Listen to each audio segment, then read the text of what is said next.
I remember the day I met Jack as if it was yesterday. I was sitting in a small, cozy cafe, drinking the cheapest coffee they offered and trying to organize my thoughts and plans. Then he walked in, like something out of a movie, though there were no dramatic lights or music, just the sound of the bell over the door and the scent of old coffee mixed with his aftershave. "Is this seat taken?" he asked, pointing to the chair opposite me with a charming smile. "Looks free to me," I replied, trying to act cool and not show how surprised I was by his sudden arrival. We started chatting, and it felt like we were made for each other. He liked all the same things I did, from binge-watching the same cheesy TV shows to debating the best pizza topping, and yes, it's pineapple, fight me on it. Soon, we were dating seriously, not just hanging out now and then. It was like I'd known him all my life. Before long, we were even talking about marriage. That's when the trouble started. His parents, let me tell you, were tough to deal with. The first time I met them, it felt like walking into a lion's den wearing a steak. They had a way of smiling while sizing you up, deciding if you were good enough or not. "So you're the girl Jack can't stop talking about," his mom said, her tone anything but friendly. "Guilty as charged," I replied, trying not to let her get to me. They quickly made it clear they wanted us to sign a prenuptial agreement. Now, I'm not after anyone's money, but I didn't like how they approached it. "I'll sign your prenup," I told them, "but on one condition. If one of us cheats, the cheater has to pay up $200,000. Jack looked as if I'd hit him with a fish. "Babe, I'd never cheat on you," he said, looking serious. "Yeah, well, my ex said the same thing before I caught him cheating," I said. "So it was this deal or nothing." He agreed, and so did his parents, although they looked pretty sour about it. We thought that was the end of that issue, but we were wrong. One evening, we were snuggled up on our old creaky couch. We kept saying we'd replace it, but never did because it was our special spot. The TV was on, but we weren't really watching. We were too excited, planning a trip to Switzerland we knew we couldn't really afford, but were determined to make happen. "Think about it, Jack. The food, the wine, the art. We have to go," I said, my eyes lit up with excitement. Jack laughed and hugged me closer. "Linda, you had me at food, but let's be real. Our bank account is more suited for camping in the backyard than a romantic trip to Lausanne." I nudged him playfully. "So we'll save. We'll cut back on things we don't need, like your video games." He pretended to be shocked. "Not the video games. Take my shirts, my shoes, even my beloved coffee maker, but leave the games alone." We laughed together. That was typical for us, dreaming big but staying realistic about our simple life. And we were happy. Our joy wasn't just in big adventures, it was in the little things too, like how Jack would make breakfast on Saturdays. He couldn't really cook, but he had somehow mastered scrambled eggs and toast, which he'd serve with his terrible coffee. I loved those mornings. "Hey, I'm thinking scrambled eggs today. What do you think?" he'd ask, already heading to the kitchen. "Only if you promise not to burn the toast this time." I'd shout back, adding, "And I'm making the coffee." One day, while we were washing dishes together, a simple task that felt special because we did it together, Jack brought up a topic we had been avoiding. "Linda, we need to talk about, starting a family," he said, breaking the comfortable silence. I paused, holding a plate. "I know, it's just scary, isn't it? What if we can't?" Jack turned to me, drying his hands on a towel. "Then we'll handle it together, but we won't know until we try, right? How hard can it be?" I laughed, feeling a mix of nerves and love. Famous last words, babe. But that's how we were. No matter what came our way, we faced it together. Even when his mom started hinting about wanting grandchildren every chance she got, we managed. "Linda, darling, when are you going to give me some grandbabies? You're not getting any younger, she'd say. Her tone was sweet, but her words were sharp. I just bite my tongue, smile, and say, "We're working on it, aren't we, Jack?" And he'd jump in, "Yeah, Mom, Give it a rest, will you? These things take time. But as the year went on, the pressure increased. It wasn't just from his mom, but from within us too. We wanted a family, but it wasn't happening as easily as we hoped. Since Sophia found her new hobby of making my life difficult, our home felt like a battleground, her sharp words the main weapon. It all came to a head one Sunday lunch, a day meant to be relaxed and peaceful. Sophia, with her usual timing, dropped by uninvited just as we were about to sit down. The air tensed the moment she walked in, her eyes scanning the room as if she was about to conduct a military inspection. "Well, isn't this quaint?" she started, her voice dripping with sarcasm as she looked at the simple meal I prepared. "You really outed yourself, Linda. I can see you've been busy in the kitchen all morning." Her eyes met mine briefly, a smirk on her lips. Trying to keep the peace, I forced a smile. "It's nothing fancy, Sophia, just something simple and quick. Please have a seat." As we sat down, she began her usual tirade. "You know, Linda," Sophia said, her voice loaded with condescension, "I was talking to Mrs. Charlotte the other day, and she mentioned how her grandson was just born. It got me thinking, when are you and Jack going to give me some good news? You're not getting any younger." I felt my cheeks burn with a mix of embarrassment and anger. I glanced at Jack, hoping for some support, but he seemed suddenly very interested in his plate. "Mom, come on," Jack finally muttered, but it was half-hearted, and we all knew it. Sophia continued, relentless. "I don't mean to be harsh, but you're not a charity. You work hard for your money. Why waste it on Linda if she can't do her basic duties as a wife? Hiring a cleaning service and a cook would be much more efficient, don't you think?" That's when I couldn't hold back any longer. "Sophia, I am trying my best here. It's not like I don't want to have kids. And as for the house and my cooking, I didn't realize marriage was a service contract." Sophia scoffed. "Well, it's not a free ride either. You have responsibilities, Linda, which you're clearly not fulfilling." The room was thick with tension, and I could feel tears starting to form. But what hurt the most wasn't Sophia's words, it was Jack's silence. He finally spoke up, but it wasn't to defend me. "Yeah, Mom has a point. Maybe we should consider getting some help around here. It would make things easier for you too."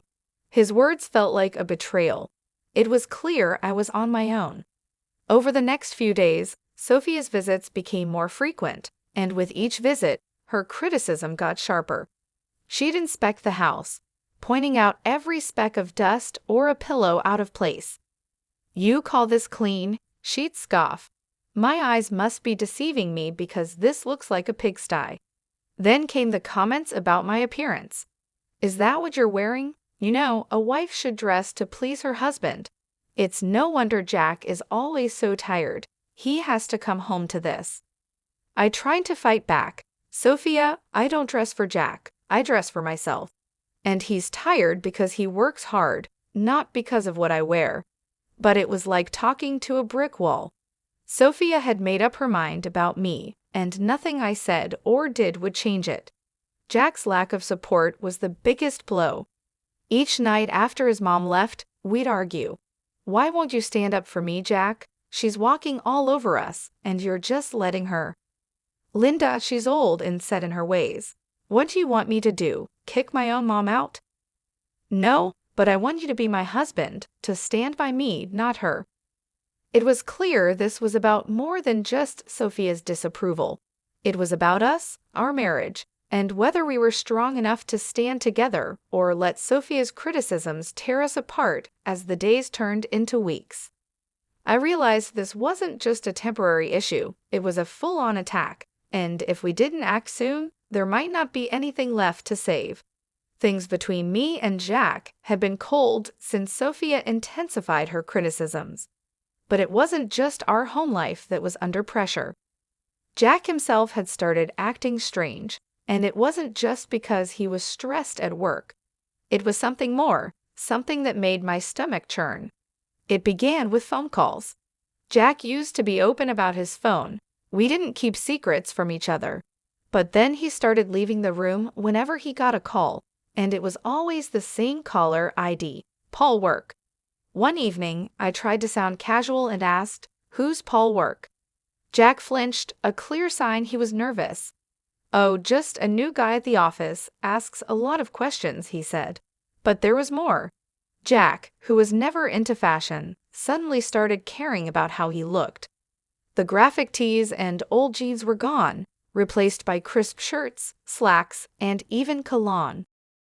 "Since when did you start caring about smelling like a department store?" I joked one morning as I watched him comb his hair in a new style. He just smirked too quickly, just felt like changing things up. No harm in that, right? And then there were the late nights at work, which became more frequent. "Another long one, babe?" I texted, trying not to sound needy. "Sorry, this project is killing me." "Won't be late, I promise," he texted back. But it would be well past midnight before I'd hear his keys in the door. I couldn't shake the feeling that something was wrong. It followed me like a shadow. That's when I decided to hire a private detective. It felt like something from a cheesy TV show, but I had to know for sure. The evidence came in a plain brown envelope, as heartbreaking as it was conclusive. Photos of Jack with another woman, their closeness unmistakable, caught in moments that shattered our years together. But it was the recording that hurt the most. Their conversations, filled with affection and plans, made it clear they were in love, or at least he was with her. I sat there with the evidence laid out in front of me, feeling a cold realization. This was the proof I might need if we ended up in a tough divorce. The photos captured moments stolen from our life together, and the recorded words betrayed every "I love you" he had ever whispered in my ear. But I kept it all to myself, a painful burden I chose to bear alone. I wasn't ready to confront him, not yet. I needed a plan, a way to handle the collapse of our marriage while keeping my dignity. The following days passed in a blur. Jack kept up his act, and I played the role of the perfect wife, smiling on the outside while breaking inside. Our conversations became a careful dance around the truth, each word measured, every laugh forced. "Everything okay, Em? You've been quiet," Jack would ask, his concern sounding real. "Yeah, just tired, you know. Work's been crazy," I'd reply, the lie bitter in my mouth. It was just another ordinary day, or so I thought, until I overheard a conversation that changed everything. I was passing by Jack's office, the door slightly open, when I heard their voices. It was Jack and his mother, Sophia, and they weren't just making small talk. Their tone was serious, full of intent. "I'm telling you, Mom, I can't do this anymore. It's not just about the kids. I've lost all feelings for Linda. It feels like we're roommates, not husband and wife," Jack said, his voice strained and tired. Sophia's response was sharp. "Of course you feel that way. She hasn't given you a child. And what else has she really brought to this marriage? But let's not rush things. My 65th birthday is coming up, and we wouldn't want to miss out on a generous gift from her, would we?" The cynicism in her voice was like a knife twisting in my gut. They were using me, planning to keep me around just long enough to benefit from a generous birthday gift before casting me aside. "Exactly, dear. Just bide your time a little longer," Sophia confirmed, her voice dripping with malice. I stood there, frozen, feeling both shocked and angry. They were planning to push me out of the family as easily as making a grocery list. The pain was deep, but it ignited a fierce desire for revenge within me. They thought they could use me and toss me aside when convenient. I was determined to show them that I wasn't just a pawn in their twisted game. A few days later, during a family dinner that felt more like an act than a meal, Sophia brought up her upcoming birthday with a smirk I had grown to hate. She leaned in and asked, "So Linda, dear, what are you planning for my birthday? Something special, I hope." I looked at her calmly and said, "Actually, Sophia, I was thinking of hosting a dinner at the city's most luxurious restaurant, a night you won't forget." Her eyes lit up with greed, and she shared a quick, satisfied glance with Jack. They thought they had cornered me, but they didn't know I was already 2 steps ahead, Oh, Linda, that sounds delightful. Just close family, keep it intimate, Sophia said, her voice dripping with fake sweetness. Of course, Sophia, it'll be our pleasure, I replied, the words tasting bitter in my mouth. The weeks leading up to Sophia's 65th birthday felt like a slow march to a big showdown. Every smirk from her and every indifferent shrug from Jack strengthened my determination. My plan was simple yet bold: host a lavish dinner as a supposed loving gesture, then drop a huge surprise. Like all good plans, the details were crucial. The night before the party, tension filled our home. Jack, unaware of the brewing storm, lounged casually on the couch, scrolling through his phone. "Everything set for tomorrow?" he asked, not looking up. "You could say that," I replied, my voice hiding the chaos inside. The day arrived, and as guests filled the lavish dining room we had reserved for Sophia's celebration, the air was thick with anticipation. My heart raced, not from nerves, but from the thrill of what was about to happen. Sophia, reveling in the attention, basked in the luxury of her surroundings. "Oh, Linda, you've outdone yourself. This place is exquisite," she exclaimed loudly enough for nearby tables to hear. As we all settled in, the meal went on with the kind of strange cheer typical of such family events. Laughs were shared, stories exchanged. Then, as the dessert plates were cleared, the waiter approached with the final act of the evening, the bill. He leaned in discreetly and informed us the dinner cost was $66,000. I handed over my credit card, unnoticed by most. Then Jack, with a forced smirk, decided to announce his decision. "Linda, I think it's time everyone knew. I'm tired of this, of us. I want a divorce." His words hung in the air like a toxic cloud, silencing the room. Before I could fully grasp what he said, Sophia, sharp and unforgiving, chimed in. "Well then, since that's out in the open, I think it's best you leave, Linda. We're celebrating family tonight, and well, you're no longer part of it." The room fell silent, every eye on me, waiting to see my reaction. But I didn't crumble. With a calm I didn't feel, I stood up, nodded, and walked out without a word. The cool night air felt like a slap as I walked home, the finality of everything hitting me in waves. By the time I reached his apartment, I had a plan. I packed my essentials, my numbness turning into cold resolve. This was it, the end of one life and the start of another. As I zipped up my last suitcase, my phone began to buzz. It was relentless, and I initially ignored it. But curiosity won, and Sophia's voice shrieked from the other end. "Linda, the payment didn't go through.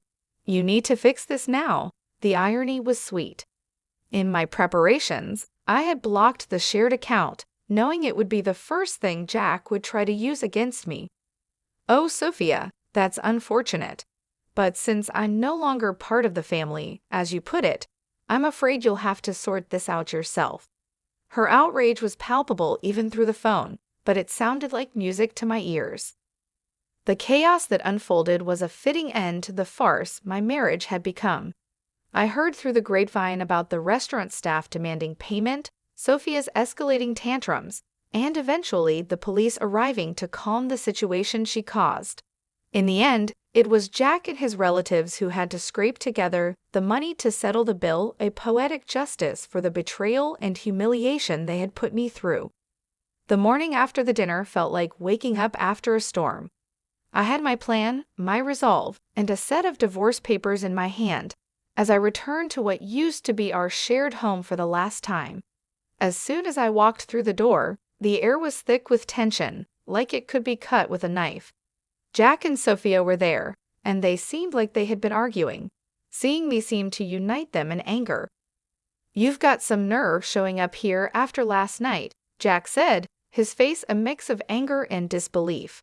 Sophia, quick to add her own harsh words, called out, "Ungrateful wretch. You've embarrassed us in front of the whole city." Do you know how humiliating it was to have the police calm me down? People were laughing, filming. I met their fury with a calm I didn't feel. "Embarrassed? You think that's your biggest problem right now?" I tossed the divorce papers on the table, placing the photos of Jack's infidelity on top. You should be more worried about this. Jack's face went pale as he picked up the photos, with his mother looking over his shoulder. Their anger turned to shock, and then to panic as they realized what I had. And let's not forget the prenup, shall we? I continued, my voice steady. You cheat, you pay $200,000, to be exact. Sophia's face twisted into a snarl. You wouldn't dare. You can't do this to us. Oh, but I can, and I will, I replied, my tone cold and final. Realizing the seriousness of the situation, Jack changed his approach. Please, let's talk about this. We can fix it. I couldn't help but laugh, bitter and hard. Fix it? You think you can just undo everything with a few words? No, Jack, it's done. Sophia, ever the manipulator, tried to soften her approach, her voice full of fake concern. Linda, darling, think about what you're doing. This will ruin us. That ship has sailed, Sophia. You should have thought about that before. Their begging turned to pleading, their words a desperate scramble to salvage what they could, but my mind was made up. I was done being the victim, done with their lies and manipulations.